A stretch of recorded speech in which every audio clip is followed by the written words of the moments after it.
I suppose most of you have heard of Zen. But before going on to explain any details about it, I want to make one thing absolutely clear. I am not a Zen Buddhist. I am not advocating Zen Buddhism. I'm not trying to convert anyone to it. I have nothing to sell. I'm an entertainer. That is to say, in the same sense that when you go to a concert and you listen to someone play Mozart, he has nothing to sell except the sound of the music. He doesn't want to convert you to anything. He doesn't want you to join an organization in favor of Mozart's music as opposed to, say, Beethoven's. And I approach you in the same spirit as a musician with his piano or a violinist with his violin. I just want you to enjoy a point of view which I enjoy. Now then, when that's been said, and I hope it's put your minds at rest, let me give you, first of all, some simple historical information. Zen is a form of Buddhism. It originated in China about 500 AD. And about 1200 AD, it migrated to Japan, where it exists today. And it is a form, it's a way of life that has had an immense influence on the arts and on the culture, the poetry and architecture of the Far East. It has lately become of enormous interest to many people in other parts of the world. Now, normally when one talks about Buddhism, Zen is a form of Buddhism. It is supposed that you're talking about a religion.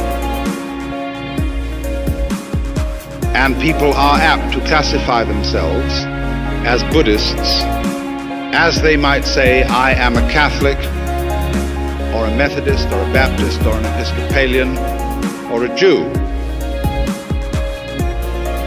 But that is rather misleading. Buddhism is not a religion in that sense. If we want to find an equivalent to Buddhism in our society today in the West, probably the nearest thing to it is psychotherapy. When a person goes to a psychiatrist or a psychoanalyst to work out a serious personal problem, not because he's just nutty, not necessarily because he has hallucination or excessive singing in the ears with no clear physical origin, but when a person feels that his whole life is somehow disoriented and wrong, and he doesn't go to the preacher because the preacher only moralizes to him and says, my man, you should have more faith in God or something.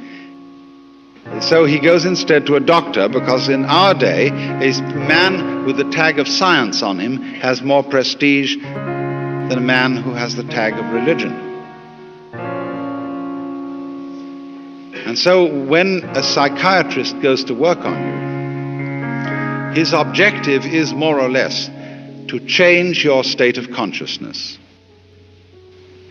That is to say, if your state of consciousness, your state of mind, is one of being day after day constantly depressed, the objective of going to a psychiatrist or a psychotherapist is to have your state of consciousness changed to one of happiness.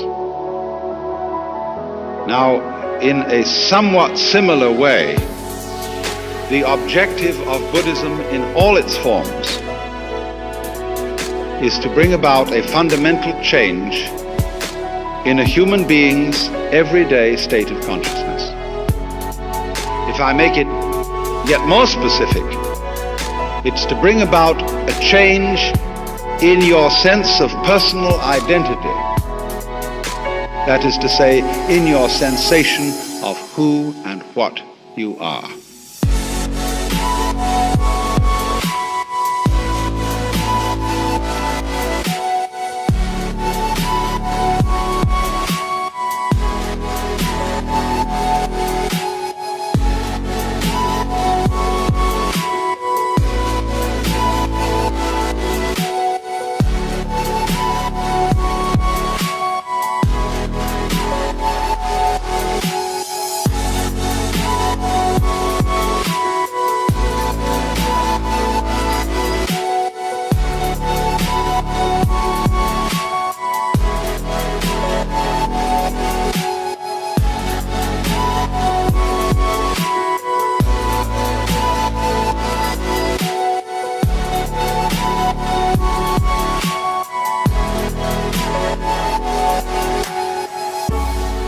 In this way, Buddhism, which I suppose you know, is a method of changing consciousness, discovered or invented by a man called Gautama, who lived in India shortly after 600 BC, who was given the title Buddha because the word means the awakened one. The man who woke up. And therefore, that very title suggests that ordinary people are asleep.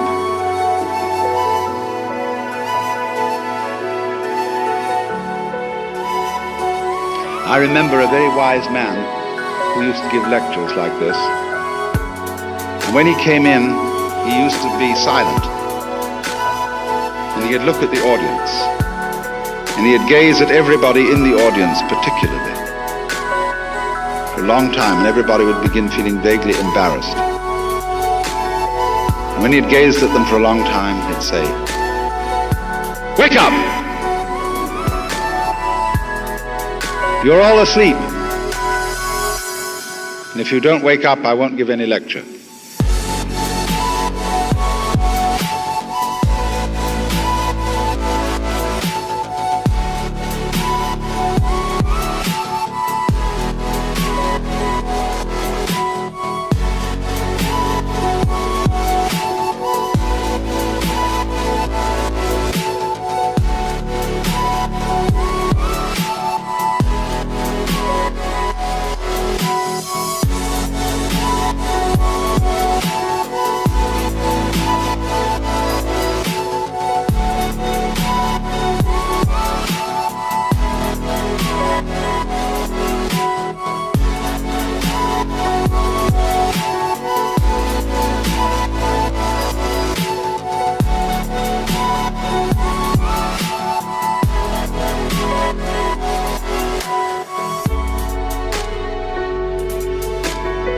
Now, in what sense are we asleep? The Buddhist would say that almost all human beings have a phony sense of identity, a delusion, a hallucination as to who they are. I'm terribly interested in this problem of identity, and I try and find out what people mean when they say the word I. I think this is one of the most fascinating questions. Who do you think you are? Most people think that I is a center of sensitivity somewhere inside their skin.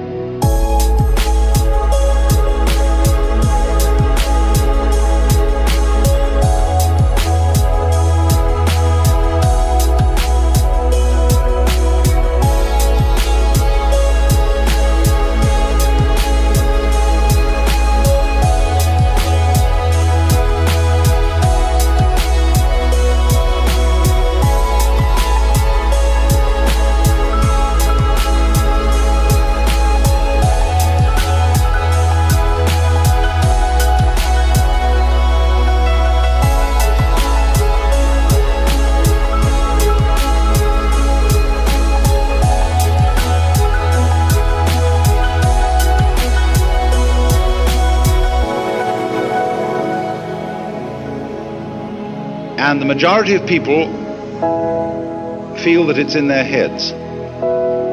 Civilizations in different periods of history have differed about this. Some people feel that they exist in the solar plexus. Other people feel that they exist about here. And there is, as it were, a little man sitting inside the center of the skull. And he has a television screen in front of him. He has earphones on, and he has in front of him a control panel with various dials and buttons and things which enable him to influence the arms and legs and to get all sorts of information from the nerve ends. And that's you.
So we say in popular speech,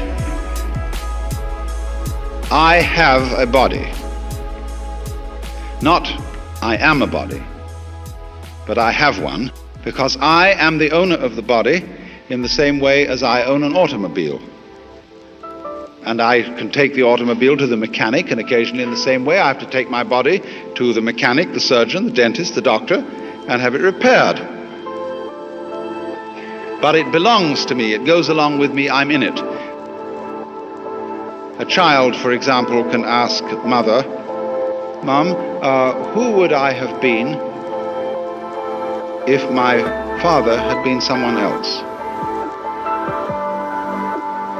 That seems a perfectly simple and logical question for a child to ask, because of the presumption that your parents gave you your body, and you were popped into it, maybe at the moment of conception or maybe at the moment of birth, from a repository of souls in heaven, and your parents simply provided the physical vehicle.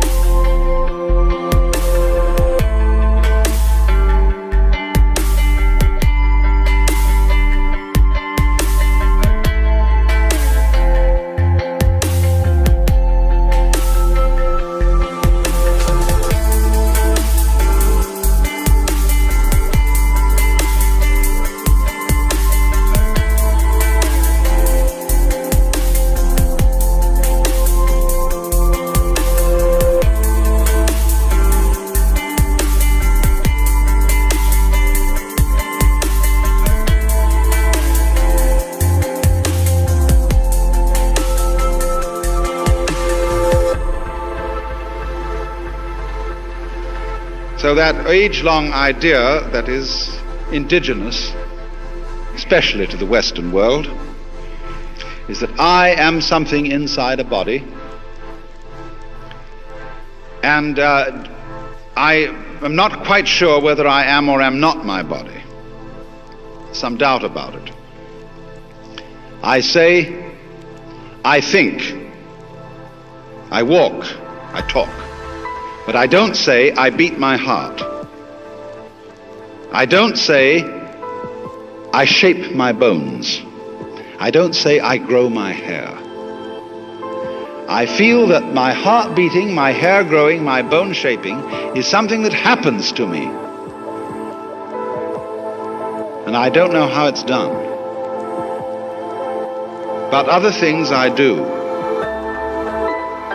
And next, I feel quite surely that everything outside my body is quite definitely not me. There are two kinds of things outside my body.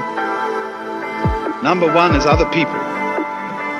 And they're the same sort of thing as I am. But also they are all little men locked up inside their skins.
But the number two is the world that's non-human, that we call nature. And that's stupid. It has no mind. It has emotions, maybe, in animals. But on the whole, it's a pretty grim business. Dog eat dog.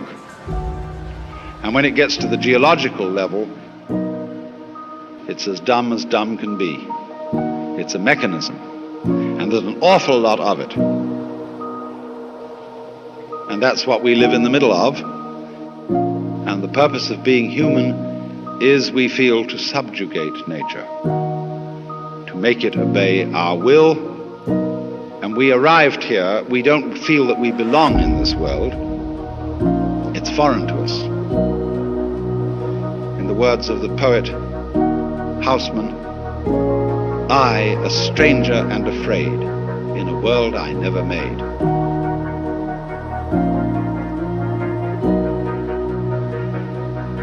And so all around us today,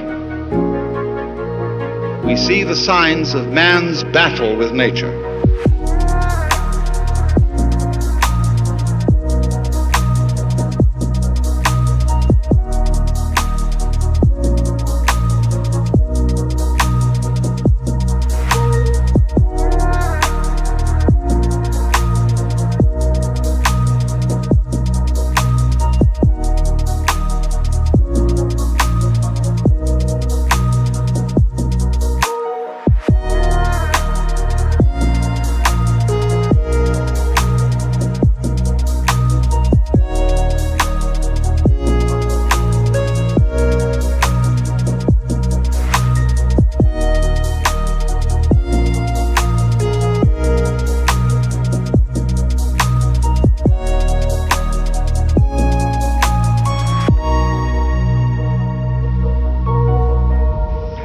I'm living at the moment in a marvelous house in the Hollywood Hills.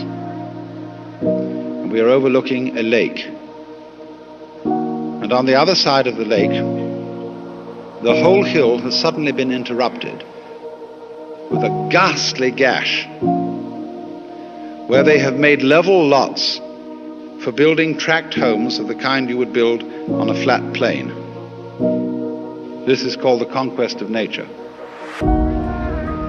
These houses will eventually fall down the hill because they are causing soil erosion and they're being maximally stupid. The proper way to build a house on a hillside is to do it in such a way as to effect the minimum interference with the nature of the hill. After all, the whole point of living in the hills is to live in the hills.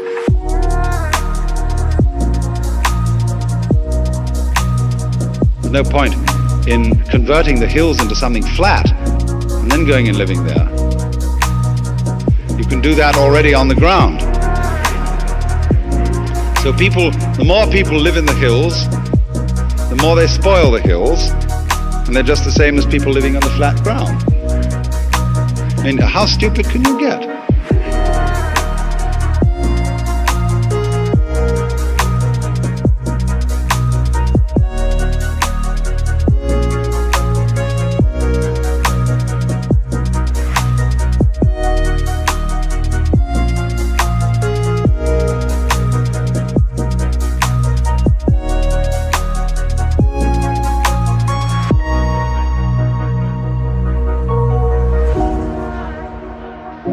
Well, anyway, this is one of the symptoms of our phony sense of identity, of our phony feeling that we are something lonely, locked up in a bag of skin, confronted with a world, an external, alien, foreign world that is not me.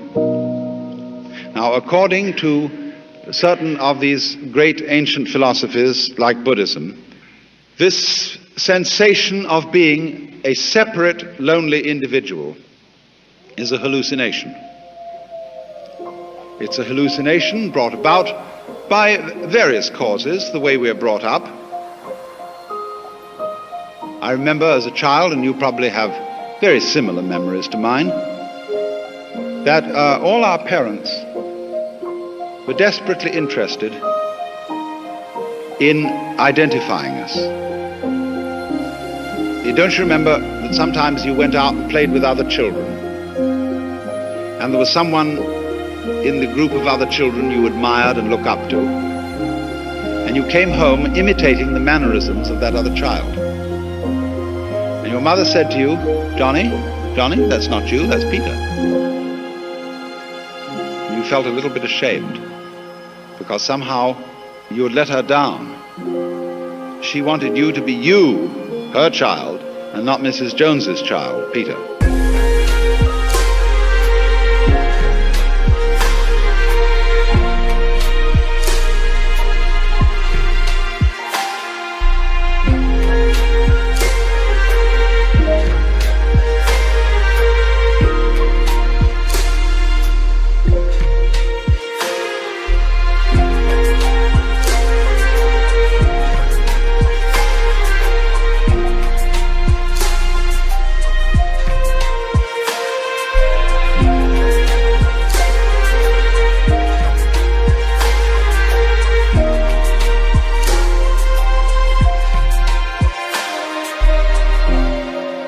And so in many ways, we're all taught this.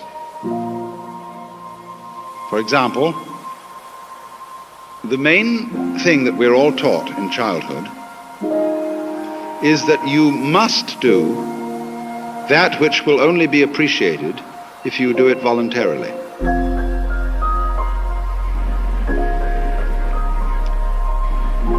Now, darling, a dutiful child must love its mother. But now I don't want you to do it because I say so, but because you really want to.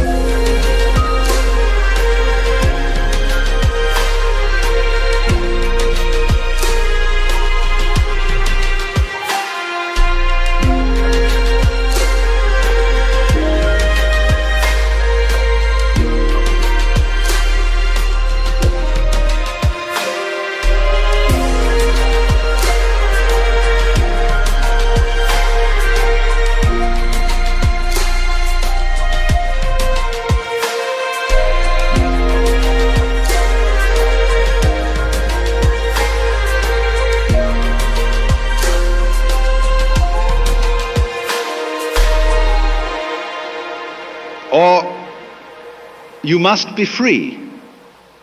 See, this comes into politics. Everybody must vote. You see, imagine, you're members of a democracy, and you must be members of a democracy. See, you're ordered to. Crazy. Also, thou shalt love the Lord thy God. Is that a commandment or a joke?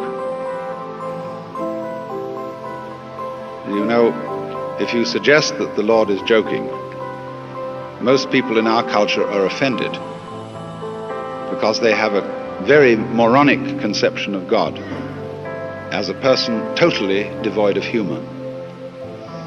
But the Lord is highly capable of joking, because joking is one of the most constructive things you can do.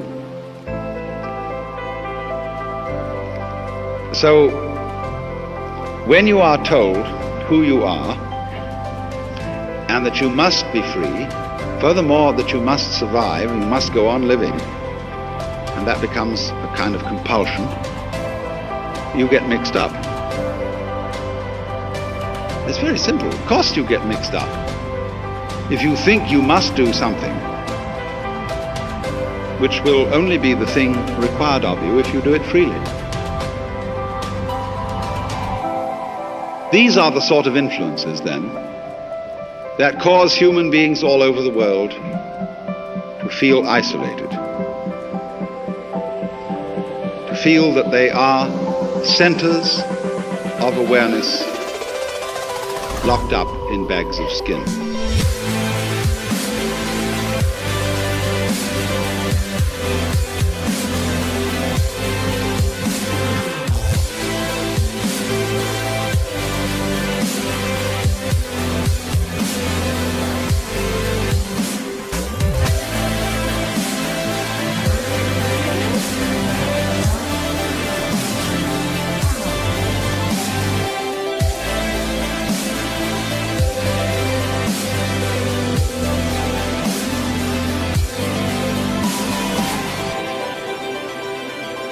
Now, this sensation of our identity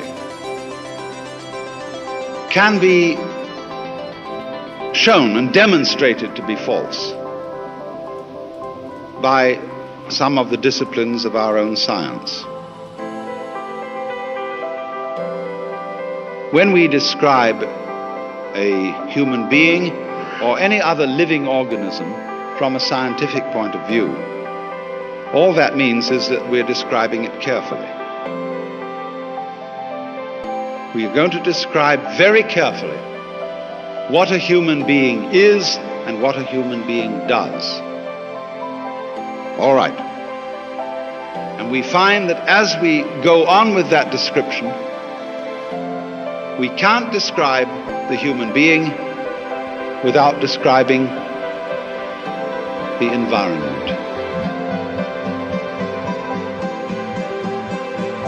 We can't say what a human being is doing without also saying what the world around him is doing.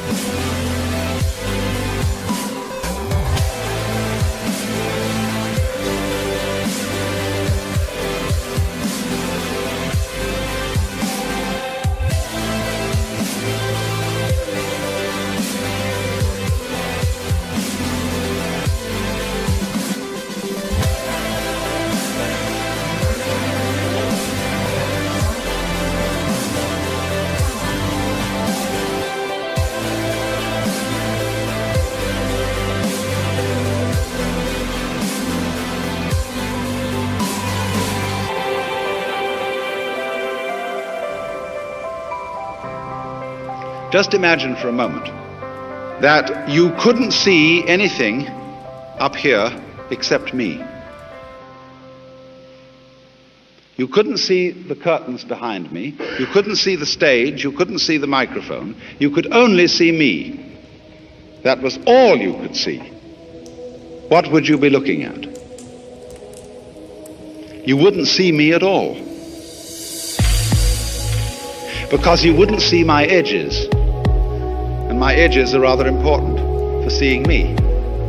My edges would be identical with the edge of your eyesight, with that vague oval curve, which is the field of vision. And what you would be looking at would be my necktie, my nose, my eyes, and so on, but you wouldn't see my edges. So you'd be confronted with a very strange monster, and you wouldn't know it was a human being.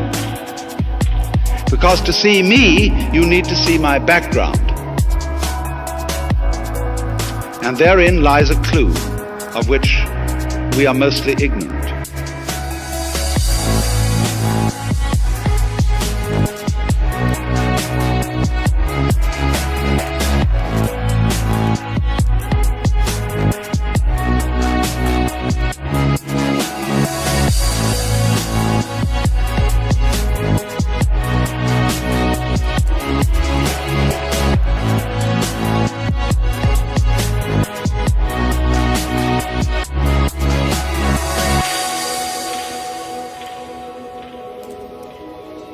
In Buddhist theory, the cause of our phony sense of identity is called avidya, and that means ignorance.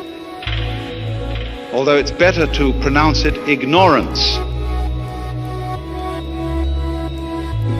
Having a deluded sense of identity is the result of ignoring certain things. So when you look at me, and I manage by behaving up here in a kind of a more or less interesting way, I cause you to ignore my background because I concentrate attention on me.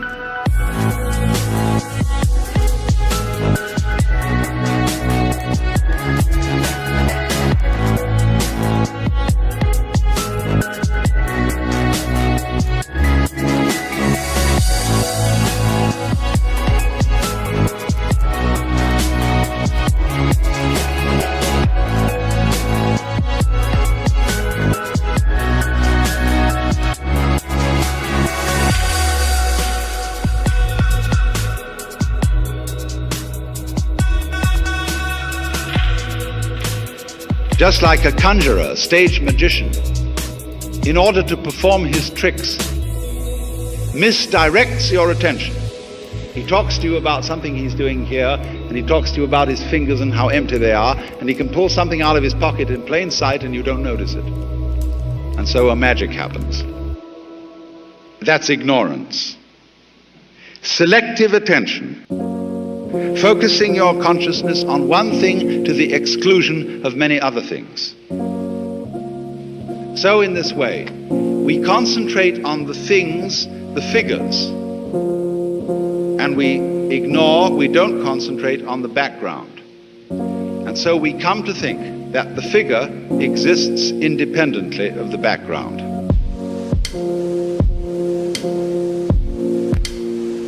But actually, they go together. And they go together just as inseparably as backs go with fronts, as positives go with negatives, as ups go with downs, and as life goes with death. You can't separate it. So there's a sort of secret conspiracy between the figure and the background. They are really one, but they look different.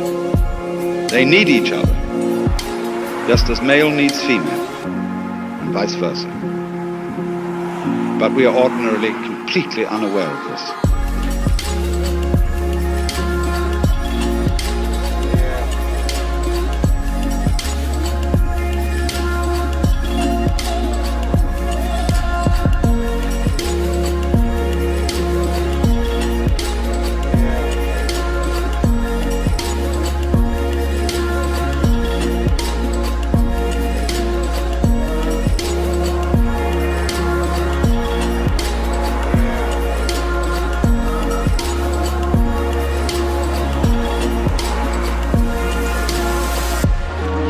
So then, when the scientist starts paying attention to behavior of people and things carefully,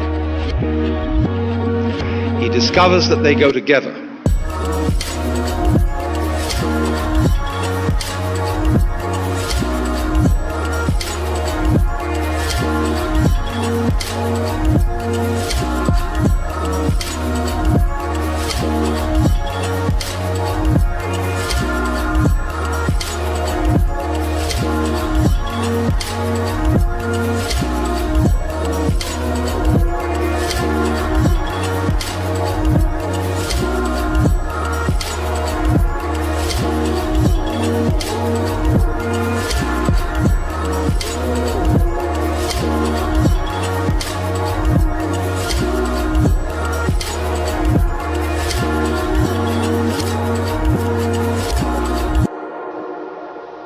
the behavior of the organism is inseparable. He discovers the behavior of its environment.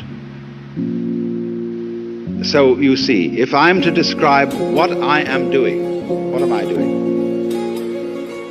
Am I just waving my legs back and forth? No, I'm walking. And in order to speak about walking, you have to speak about the space in which I am walking, about the floor, about the direction, left or right, in relation to what kind of room, what kind of stage, what kind of situation. Because if there isn't a ground underneath me, I can't very well walk.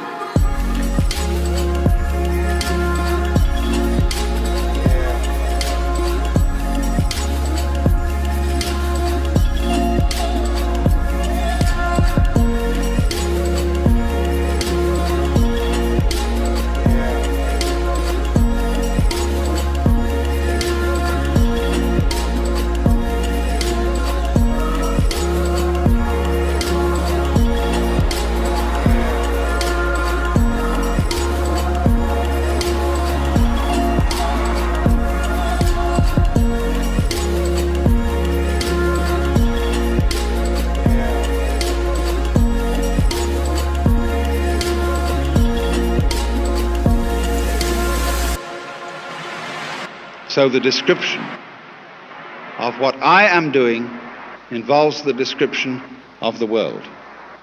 And so the biologist comes to say that what he is describing is no longer merely the organism and its behavior. He is describing a field which he now calls the organism-environment. And that field is what the individual actually is. Now, this is very clearly recognized in all sorts of sciences. But the average individual, and indeed the average scientist, does not feel in a way that corresponds to his theory. He still feels as if he were a center of sensitivity locked up inside a bag of skin.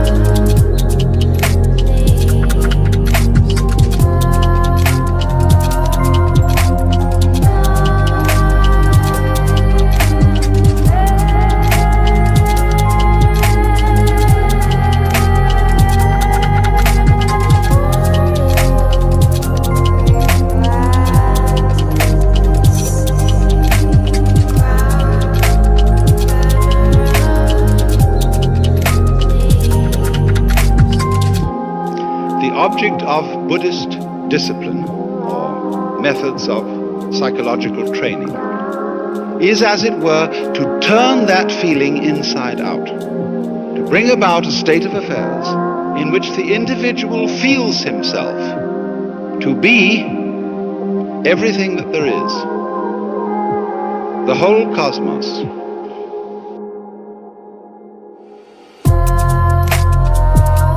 Focused here.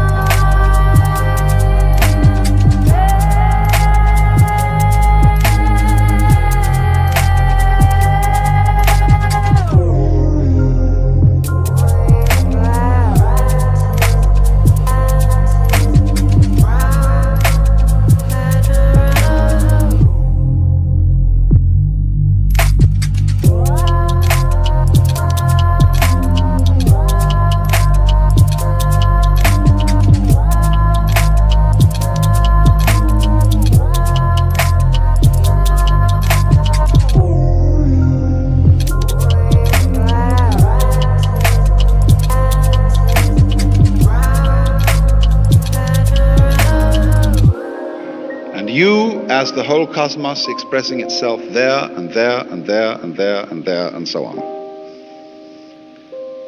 That what, in other words, the reality of myself fundamentally is not something inside my skin, but everything, and I mean everything, outside my skin, but doing what is my skin and inside it. I mean, imagine that every one of us, look, in the same way that the sea, when the ocean has a wave on it, the wave is not separate from the ocean, is it? Every wave on the ocean is the whole ocean waving. The ocean waves and it says, yoo-hoo, I'm here, see? But I can wave all over the place. I can wave in many different ways. I can wave this way and wave that way. So the ocean of being waves every one of us. And we are its waves. But the wave is fundamentally the ocean.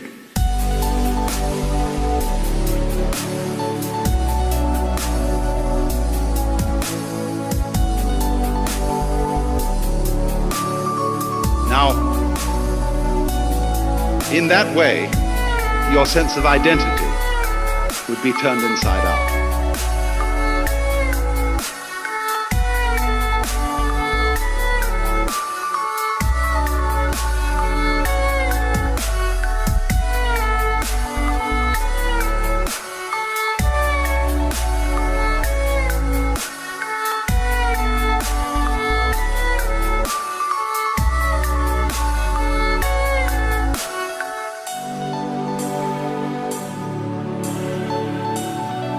That inversion, turning upside down of the sense of identity, of the state of consciousness which the average person has, is the objective of Buddhistic disciplines.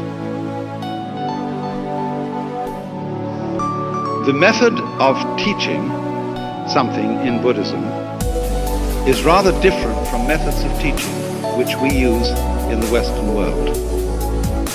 In the Western world, a good teacher is regarded as someone who makes the subject matter easy for the student. A person who explains things cleverly and clearly. So you can take a course in mathematics without tears.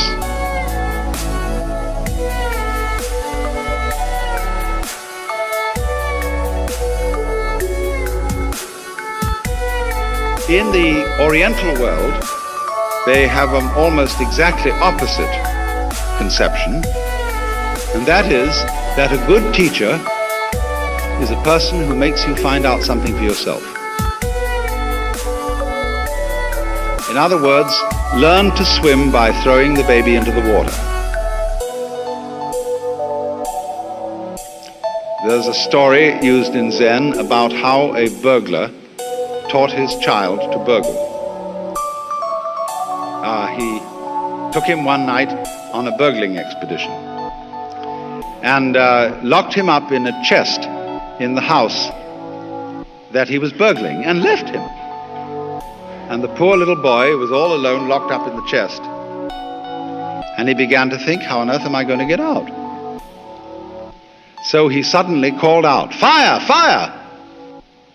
And everybody began running all over the place, and they heard this shriek coming in from inside the chest, and they unlocked it, and he rushed out and shot out into the garden.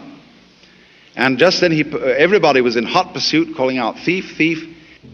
And he went by a well, and he picked up a rock and dropped it in the well. And everybody thought, the poor fellow has jumped into the well and committed suicide. And he got away.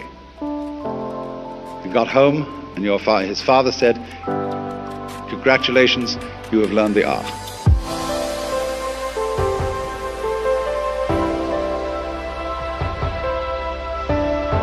So do you see, William Blake once said, "A fool who persists in his folly will become wise."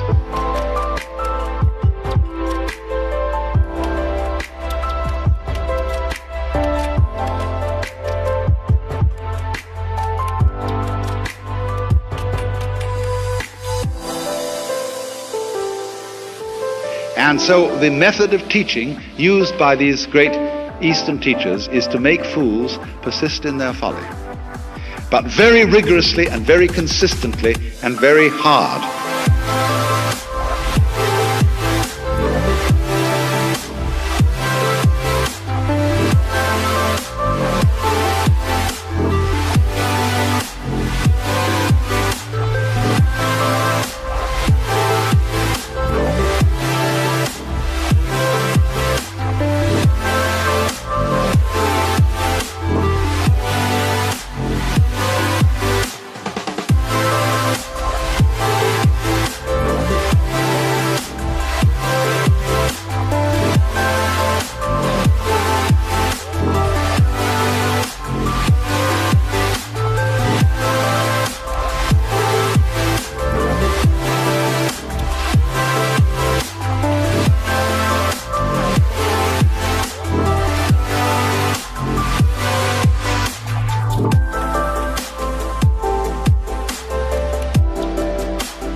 So then, if I may now, having given you the analogy, the image, let's go to the specific situation. Supposing you want to study Buddhism under a Zen master, what will happen to you? Well, first of all, let's ask the question, why would you want to do this anyway? I can make the situation fairly universal. It might not be a Zen master that you go to. It might be a Methodist minister. It might be a Catholic priest. It might be a psychoanalyst. But what's the matter with you? Why do you go?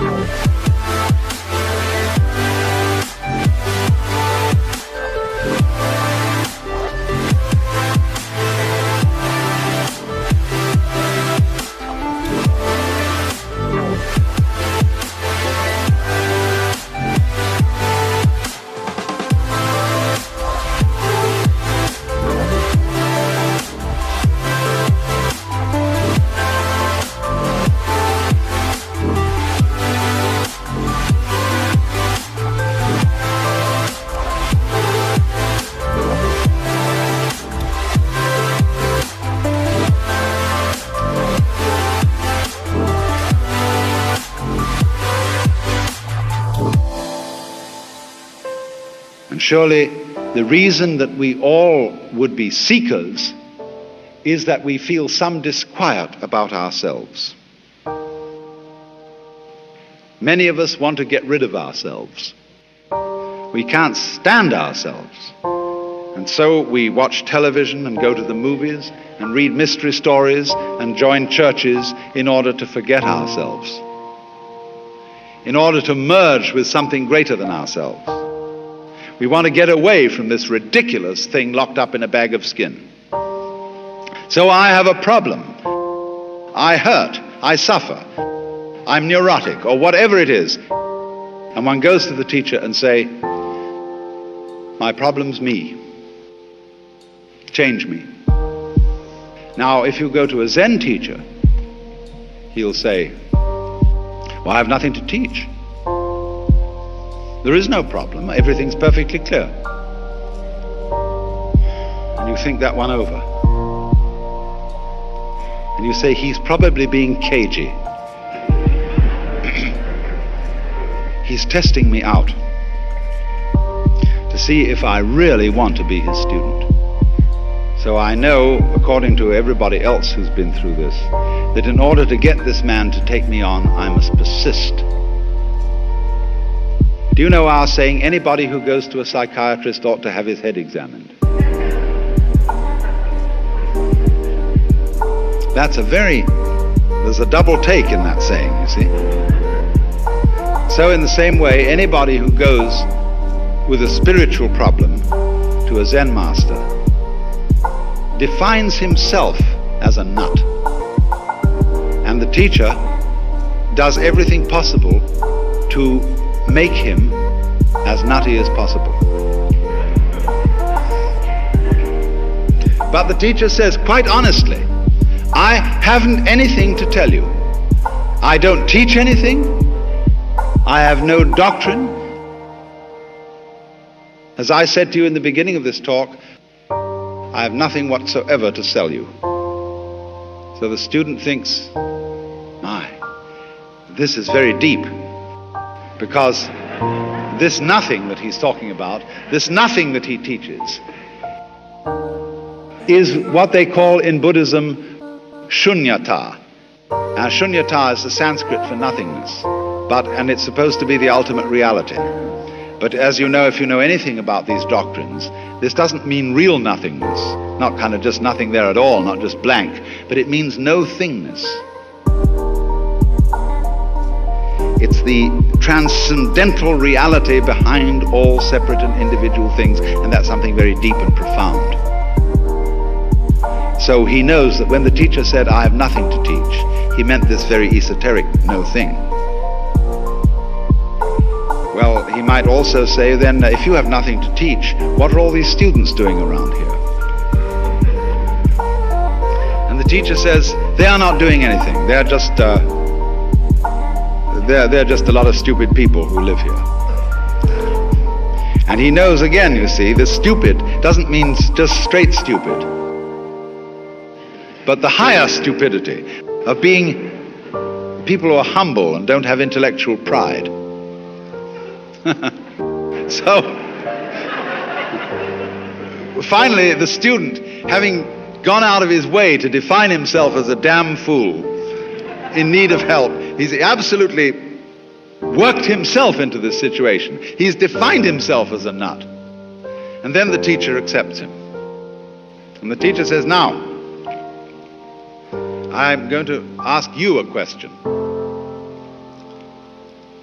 I want to know who you are before your father and mother conceived you.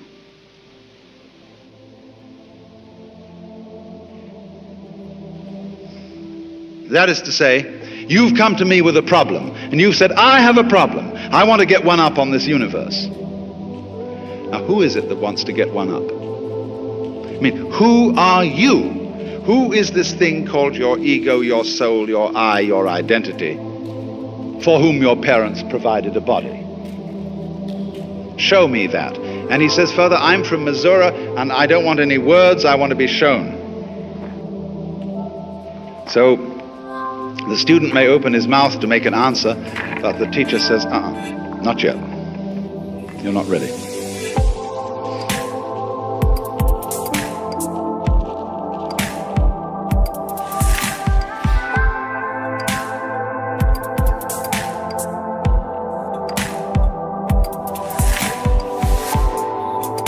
Takes him back and introduces him to the chief student, all those so-called Zen monks who live together. And the chief student says, now what we do here is so and so, we have this discipline, but the main part of the discipline is meditation. And we all sit cross-legged in a row, and we do that. And you sit cross-legged and you learn how to breathe and be still.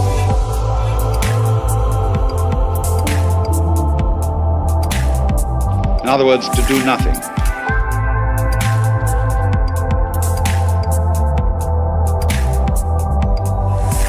No, but you mustn't go to sleep. And you mustn't get into a trance.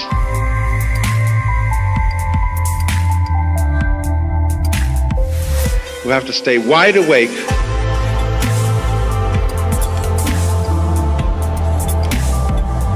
not thinking anything,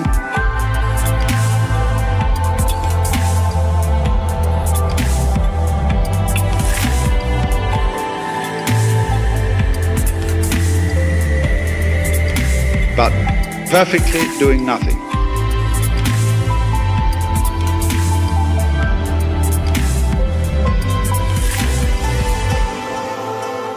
And there's a monk walking down all the time with a flat stick, rather long, about so long.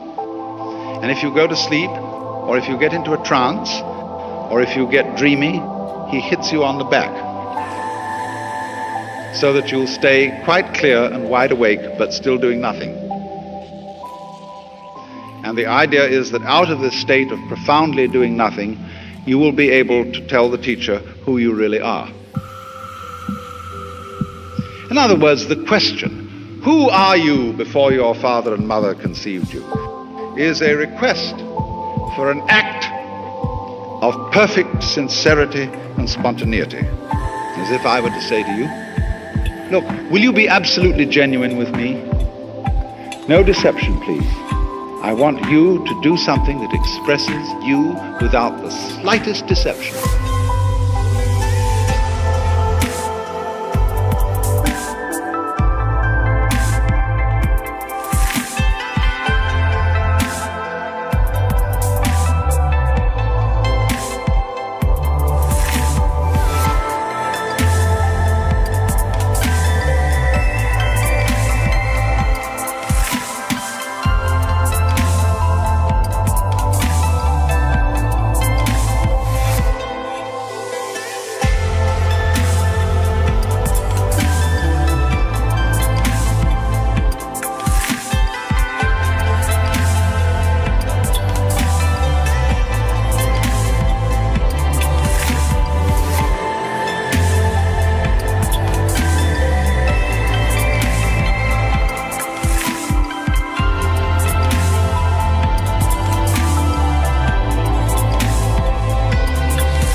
No more role acting, no more playing games with me. I want to see you.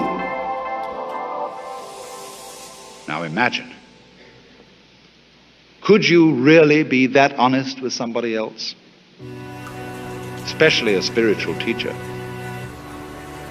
And you know he looks right through you. He sees all your secret thoughts. And he knows the very second when you've been a little bit phony. And that bugs you. Just like the psychiatrist. You're sitting in there discussing your problems with him and you start picking your nose. And the psychiatrist suddenly says to you, "Is your finger comfortable there? You like that?" And you know your Freudian slip is showing. What do fingers symbolize? What do nostrils symbolize? Uh-oh, uh-oh. And then you quickly put your hand down and sort of...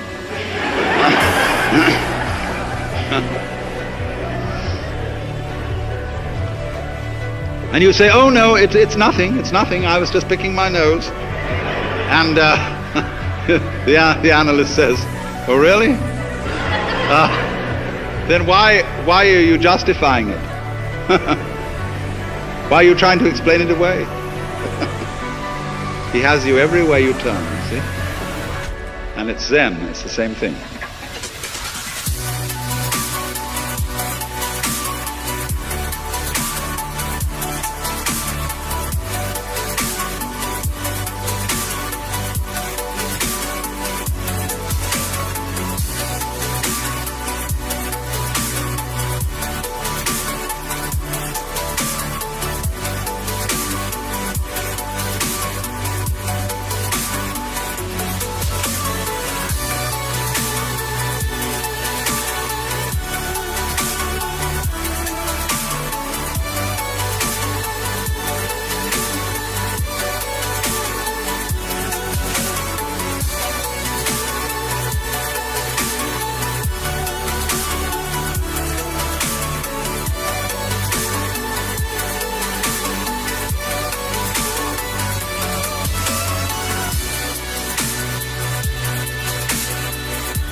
In other words, when you're challenged to be perfectly genuine, it's like saying to a child, "Now, darling, come out here and play, and don't be self-conscious." Or it's like I would say to you, "Now look, if you come here tonight at exactly midnight and put your hands on this stage, you can wish and have granted any wish you want, provided you don't think of a green elephant."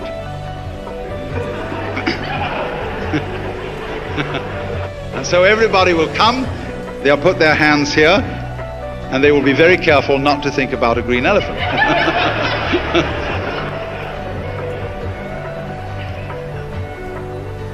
Well, now do you see the point? There is no independent self to be produced. There is no way at all of showing it, because it isn't there. So you recover from the illusion. You suddenly wake up and think, what a relief. And they call that Satori. That's awakening, the first step in awakening.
When this kind of experience happens, you discover that what you are is no longer this sort of